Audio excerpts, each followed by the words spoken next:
আমি মনে করি সংস্কার যদি আপনি চান, যেটি আমরা বলি জুলাই আগস্টের মূল চেতনা, তাতে আপনি হ্যাঁ ভোটে অংশ নেবেন এবং সংস্কারটি আগামীতে যারাই ক্ষমতায় আসুক তারা বাস্তবায়ন করবে। কিন্তু তাই বলে এত উগ্রভাবে বলা এটি কোনো গণতান্ত্রিক আচরণ না।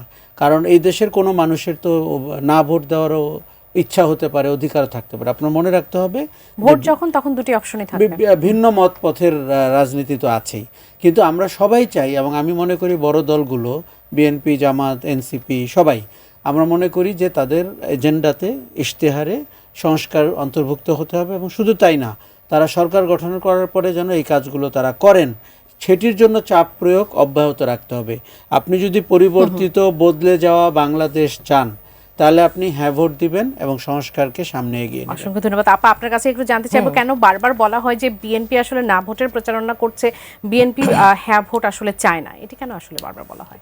এটা বিএনপিকে মেলাইন করার জন্য বলা হয়। কারণ আপনি তো দেখেছেন যে সোশ্যাল মিডিয়ায় আগে যেমন আমি বলেছি যে বিএনপি ছোট একটা কোনো কিছু হলেই এটাকে ফুলিয়ে ফাঁপিয়ে বিশাল বড় করে এমনভাবে অপপ্রচার, মিথ্যা তথ্য আর মানে বিভ্রান্তি ছড়ানো হয় যেটা বলবার কথা না। দেখেন, বিএনপি একটা বড় সংগঠন, এখানে যেই সংস্কারের কথা আমরা শুনছি, সংস্কার তো বিএনপি প্রথম থেকেই চায়।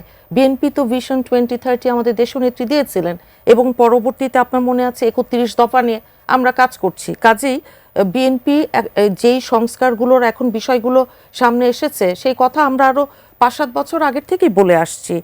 আর হয় কি যে একটা সংগঠন কিভাবে চলবে, কিভাবে আগাবে, কোন কোন এজেন্ডা থাকবে, কি করবে, এটা তো যার যার সেই সংগঠনের ব্যাপার। বিএনপির নোট অফ ডিসেন্ট নিয়েও দেখবেন অনেক রকম অপপ্রচার, অনেক রকম বিভ্রান্ত ছড়ানোর চেষ্টা করেছে, কিন্তু দিনের শেষে এটা আপনার লাভ হয় না। হয় কি, আমি একটু ছোট করে একটু আশা ভাইয়ের কাছ থেকে আরেকটা বিষয় নিয়ে একটু জানতে চাইবো। গণঅভ্যুত্থানের পরপরই যে বিষয়টি নিয়ে বারবার সকলের মধ্যে একটা আশঙ্কা তৈরি হচ্ছে, সেটা হচ্ছে আমাদের সংস্কৃতির পর আঘাতের বিষয়টি। সাকরাইন উৎসবকে নিয়ে আমরা আজকে দেখেছি সাকরাইন বন্ধে আদর্শ সমাজ বিনির্মাণ কমিটি নামে একটা ব্যানারে একটা মিছিল হয়েছে, সেখানে সাকরাইনকে বয়কট করার কথা বারবার বলা হয়েছে। এটি কি ধর্মের সাথে কনফ্লিক্ট করে? একদমই করে না। এটি সংস্কৃতির উপর আক্রমণ, আপনার স্বাধীন কর্মকাণ্ডের উপর আক্রমণ, এবং এরা কিন্তু চিহ্নিত গোষ্ঠী। এবং এরা দেখুন, আপনি একটা বহুমতের সমাজে অনেক মত পথের মানুষ থাকবে। আপনি ঘুরে উৎসব করবেন, আরেকজন আরেকটা করবে, নদী উৎসব করবে, নৌকা বাইচ হবে। আমাদের দেশে এর বিরুদ্ধে যারা দাঁড়ায় তারা কালো শক্তি, তারা বাংলাদেশকে পেছনে নিতে চায়। এবং পুরান ঢাকায় সাকরাইন উৎসব নিয়ে কয়েক বছর ধরে যে সমস্যাটি আমরা দেখতে পাচ্ছি, এটি অত্যন্ত ভেস্টেড ইন্টারেস্ট গ্রুপ। তারা দেখুন, আজকে ছায়ানট অথবা উদিচি, আপনি তার সংস্কৃতির সাথে একমত নাই হতে পারেন, কিন্তু সেখানে আক্রমণ করা, আগুন দেওয়া, বা প্রথম আলো ডেইলি স্টারে এই যে মবতন্ত্র তৈরি হয়েছে, আমরা মব সম্রাটদের দেখতে পাচ্ছি, মব ভায়োলেন্সকে উৎসাহিত করেছে। এই সরকারের অন্যতম বড় ব্যর্থতা আমার মনে হয় এটি।